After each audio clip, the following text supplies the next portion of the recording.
আসসালামু আলাইকুম, hello everyone, কেমন আছেন সবাই? আশা করি সবাই ভালো আছে। আমি কিভাবে আমার সকালটা শুরু করি তা আপনাদের সাথে শেয়ার করব। প্রথমে আমি ফ্রেশ হয়ে নিলাম, তারপরে নাস্তা বানালাম।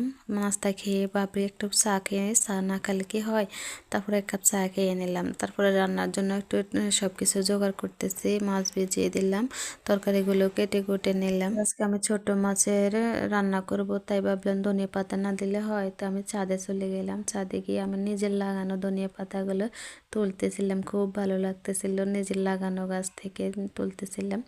তো তারপর তুলে এসে আমি রান্না বসিয়ে দিলাম, কারণ দেরি হয়ে যাচ্ছে, তো রান্না তাড়াতাড়ি করতে হবে। তো রান্না বসিয়ে দিলাম। রান্না করাও আমার অলরেডি শেষ হয়ে গেছিলো। আমি সবগুলো রেসিপি দিচ্ছি না, শুধু একটু ক্লিপ নিয়ে রাখছিলাম, ওগুলো আপনাদের সাথে শেয়ার করছি। যাই হোক, আমার রান্না হয়ে গেছিলো। আমি এখন ধনেপাতাগুলো দিয়ে দিচ্ছি, তারপর আমি বসিয়ে দেব আমার ছোট মাছ রান্না।